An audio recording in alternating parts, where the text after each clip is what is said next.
खुलुमबाय बेयो बड'लेण्ड इंखं टेलिभिजन दिनै 18 जुन 2021 शुक्रबार खालि सानसेनि बरादखौ नोंथांमोननि खाथियाव लाबोदों आं सदानन्द दैमारिया।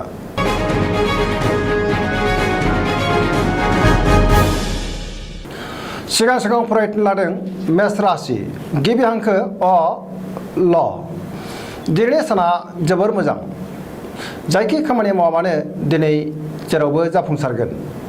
गोसोखौ दिनै जोबोर गोजोननाय मोनगोन। देहाया दिनै मोजाङै थागोन। बहानिफ्रायबा मोजां खौरां फैनो हागौ। रांखावरियाव जोबोर मोजां होनजायो। मोननो गोनां धोनखौ दिनै मोननो हागोन। आरजिनाय धोनखौ दोनथुमनो हागोन। गोबां धोन आरजिनोबो हागोन। बेफार फालांगियाव गोबां मुलाम्फा मोननो हागोन। न'खराव अनलायनाय फैगोन। बहाबा थांनांगौब्ला दिनै जोबोर मोजां आरो मोजाङैनो हान्थिनो हागोन। दावबायनाय एबा हान्थिनाया मोजाङैनो जाफुंसारगोन। गुबुननि गोसोखौ दिनै गोरलैयैनो बोनो हागोन। समाजाव मान मोनगोन। मावनो लानाय खामानिफोरखौ थि समावनो मावफुंनो हागोन। जायखि खामानियाव आखाइ होआ मानो मोजाङैनो मावफुंनो हागोन आरो जेरावबो जाफुंसारगोन। लाइमोनफोरा जोबोर मोजां खौरां मोनगोन। गावबा गावनि गोसोनि साननायखौ फोरमायलायनोबो हागोन। फरायसाफ्रा मोजां फिथाइ मोननो हागोन आरो फरायनायाव गोसो दुंखांगोन। गोदान माबा मोनसे साननो आरो मावनो रोंगोन। पजिटिभ एनार्जिनि गोहोम गोग्लैगोन।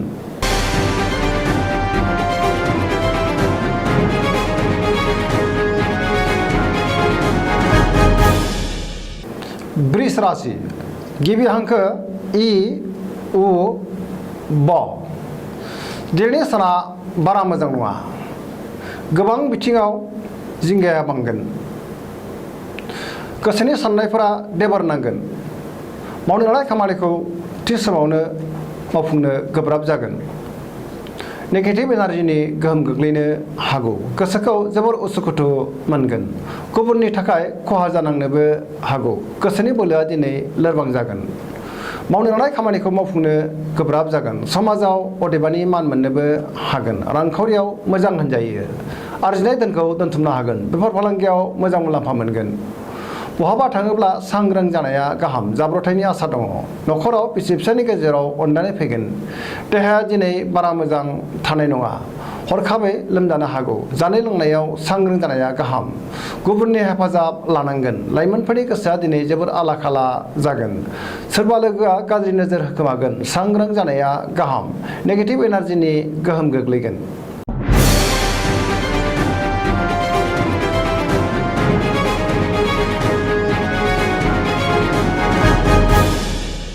मिथुन राशि गिबि हांखो ख स दिनैनि साना जोबोर मोजां। गोसोखौ जोबोर गोजोननाय मोनगोन। देहाया दिनै मोजाङै थागोन। अब्लाबो नाथाय जानाय लोंनायाव सांग्रां जानाया गाहाम। रांखावरियाव जोबोर मोजां होनजायो। आरजिनाय धोनखौ दोनथुमनो हागोन। मोननो गोनां धोनखौ दिनै मोननोबो हागोन। बेफार फालांगियाव मोजां मुलाम्फा मोनगोन। आयआ बांगोन। गोसोनि बोलोआबो बांगोन। पजिटिभ एनार्जिनि गोहोम थागोन। बयनिबो गोसोखौ दिनै बोनो हागोन। सोरबा मोजां मोननायजों रायज्लायनो खाबु मोनगोन। न'खराव अनलायनाय फैगोन। समाजाव गोबां मान मोनगोन। गोसोनि साननायफ्रा जाफुंगोन। गोसोनि बोलोआ बांगोन। मावनो लानाय खामानिखौ थि समावनो आरो गोरलैयैनो मावफुंनो हागोन। लाइमोनफोरनि गोसोआ जोबोर खुसि जागोन आरो गावबा गावनि गोसोनि साननायखौ फोरमायलायनोबो हागोन। फरायसाफ्रा फरायनायाव गोसो दुंखांगोन आरो मोजां फिथाइ मोनगोन। गोसोनि साननाय आरो लुबैनायफोरा जाफुंसारगोन। सरासनस्रायै दिनै साना जोबोर मोजां आरो मोजाङैनो बारग'लांगोन।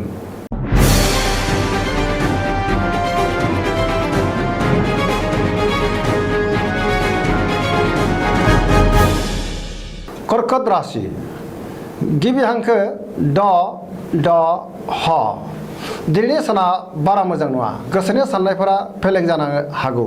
गोसोखौ जोबोर उसुखुथु मोनगोन आरो गुलुं गुजुं जागोन। मावनो लानाय खामानिखौ मावफुंनो गोब्राब जागोन। गोबां हेंथा नुजाथिगोन। नेगेटिभ एनार्जिनि गोहोम गोग्लैगोन। रांखावरियाव मोजांद्राय नङा। नाङा फाङा खरसाया बांगोन। बेफार फालांगियाव खहा जानांनो हागौ। देहाया दिनै मोजाङै थागोन। अब्लाबो नाथाय जानाय लोंनायाव सांग्रां जानाया गाहाम। गुबुननि हेफाजाब लानांगोन। न'खराव अनलायनाय फैगोन। गोसोनि साननायफोरा देबर नांगोन। बिमा बिफानि अननाय आरो बोरखौ मोननो हागोन। गोसोनि साननायखौ गुबुननो फोरमायलायनो हागोन। लाइमोनफोरनि गोसोआ जोबोर आला खाला जागोन बहानिफ्रायबा हरखाबै गाज्रि खौरां मोननो हागौ फरायसाफ्रा फरायनायाव गोसो दुंगोन आरो मोजां फिथाइ मोननोबो हागोन।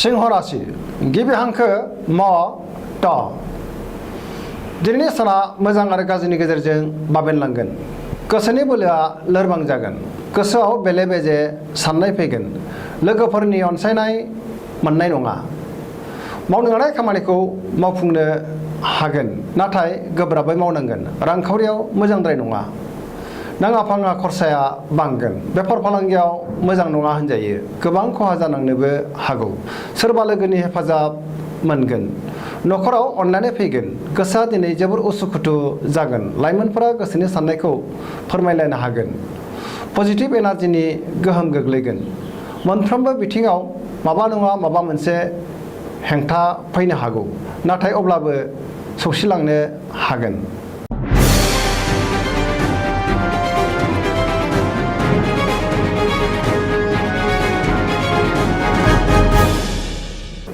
कन्या राशि गिबि हांखो प ट दिनैनि साना मोजां आरो गाज्रिनि गेजेरजों बाबेनलांगोन गोसोखौ जोबोर गलाय गुजाय मोनगोन सुथुरा बांगोन गुबुननि गोसोखौ बोनो गोब्राब जागोन बहानिफ्रायबा गाज्रि खौरां फैनो हागौ रांखावरियाव जोबोर मोजां होनजायो मोननो गोनांफोरखौ दिनै मोननो हागोन बेफार फालांगियाव मोजां मुलाम्फा मोनगोन देहाया दिनै मोजाङै थागोन अब्लाबो नाथाय जानाय लोंनायाव सांग्रां जानाया गाहाम न'खराव अनलायनाय फैगोन सेंग्रा सिख्लाफोरा गावबा गावनि गोसोनि साननायखौ फोरमायलायनोबो हागोन फरायसाफ्रा फरायनायाव गोसो दुंखांगोन आरो मोजां फिथाइ मोननोबो हागोन गोसोनि साननाय आरो लुबैनायफोरा जाफुंसारगोन नाथाय सोरबा सुथुरा गाज्रि नोजोर होखोमागोन आरो खहा खालामनोबो नाजागोन सांग्रां जानाया गाहाम।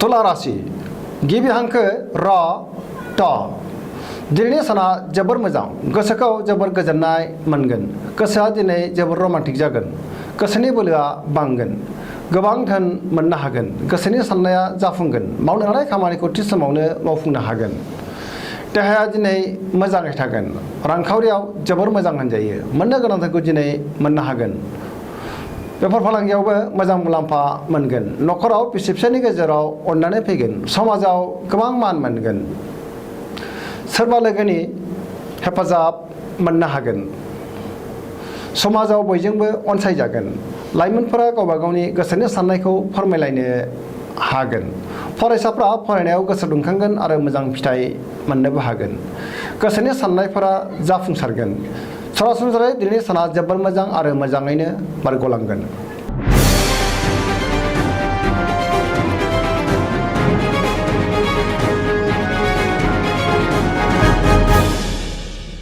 वृश्चिक राशि गिबि हांखो न स दिनैनि साना जोबोर मोजां गोसोखौ जोबोर गोजोननाय मोनगोन गोसोनि बोलोआ बांगोन मावनो लानाय खामानिखौ थि समावनो आरो गोरलैयैनो मावफुंनो हागोन गोसोनि साननायफोरा जाफुंजोबगोन पजिटिभ एनार्जिनि गोहोम गोग्लैगोन समाजाव गोबां मान मोनगोन न'खराव अनलायनाय फैगोन रांखावरियाव जोबोर मोजां होनजायो अब्लाबो नाथाय खरसाया बांगोन बेफार फालांगियाव जोबोर मोजां मुलाम्फा मोननो हागोन देहाया दिनै मोजाङै थागोन अब्लाबो नाथाय जानाय लोंनायाव सांग्रां जानाया गाहाम गुबुननि हेफाजाब मोनगोन सोरबा गोजाम लोगोजों बहाबा लोगो मोननानै गोसोखौ जोबोर गोजोननाय मोनगोन आरो खुसि जागोन।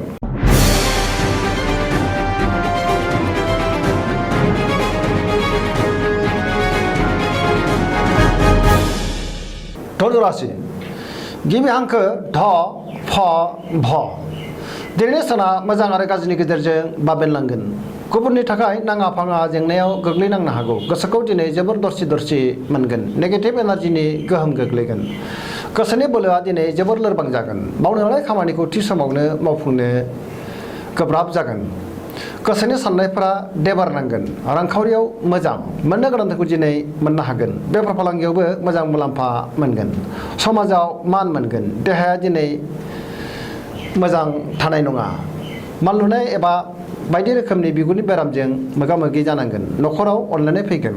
बिमा बिफानि अननाय आरो बोर मोनगोन। धोरोमारि बिथिङाव गोसो दुंखांगोन। लाइमोनफोरनि गोसोआ दिनै जोबोर आला खाला जागोन। फरायसाफ्रा फरायनायाव गोसो दुंखांगोन आरो मोजां फिथाइ मोननोबो हागोन।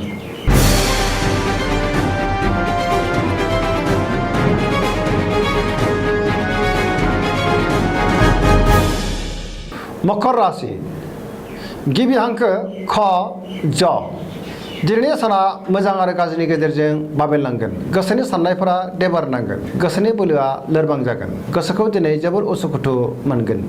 नेगेटिभ एनार्जिनि गोहोम गोग्लैगोन। रांखावरियाव जोबोर मोजां होनजायो। गोबां धोन मोननो हागोन। बेफार फालांगियाव जोबोर मोजां मुलाम्फा मोनगोन। देहाया दिनै मोजाङै थागोन। अब्लाबो नाथाय जानाय लोंनायाव सांग्रां जानाया गाहाम। न'खराव अनलायनाय फैगोन। बिदा फंबायनि हेफाजाबखौ दिनै मोननो हागोन। लाइमोनफोरनि गोसोआ दिनै जोबोर उरां फारां जागोन आरो गोसोनि साननायफ्रा देबारनांगोन। फरायसाफ्रा फरायनायाव गोसो दुंखांगोन आरो मोजां फिथाइ मोननोबो हागोन।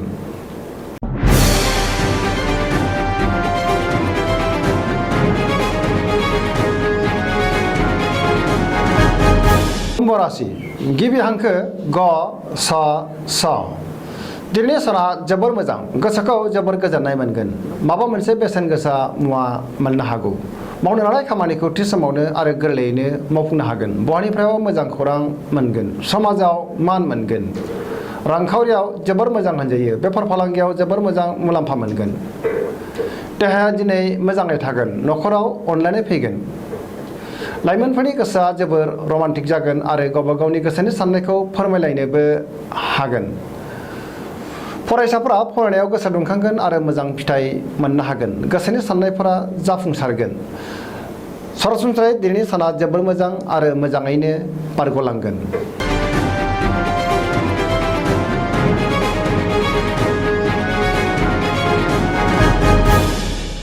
मीन राशि गिबि हांखो ड स दिनैनि साना मोजां आरो गाज्रिनि गेजेरजों बाबेनलांगोन। गोसोआव गोग्गो आरो गोथों साननाय फैगोन। गोसोनि बोलोआ बांगोन। देहाया दिनै मोजाङै थागोन। अब्लाबो जानाय लोंनायाव सांग्रां जानाया गाहाम। रांखावरियाव बारा मोजां नङा। गोबां धोन खहा जानांनोबो हागौ। बेफार फालांगियाव मोजां नङा होनजायो। न'खराव दिनै अनलायनाय फैगोन। गोसोआ दिनै लोरबां जागोन। गुबुनजों अदेबानि अनसायजागोन। गोसोआव गोबां बेले बेजे साननाय फैगोन। अब्लाबो नाथाय पजिटिभ एनार्जिनि गोहोम गोग्लैगोन। फरायसाफ्रा फरायनायाव गोसो दुंखांगोन आरो मोजां फिथाइ मोननोबो हागोन। गुबुननि अनसायनाय आरो अननायखौ मोननो हागोन। दिनैनि राशि फरिथिनाया एसेनोसै। जोबनायाव बेखौनो खावलायो जाहाथे नोंथांमोना सानफ्रामबो जोंनि बे बड'लेण्ड इंखं टेलिभिजनखौ नायबाय थायो आरो साबस्क्राइब खालामो। एसेनोसै। गोजोन्थों।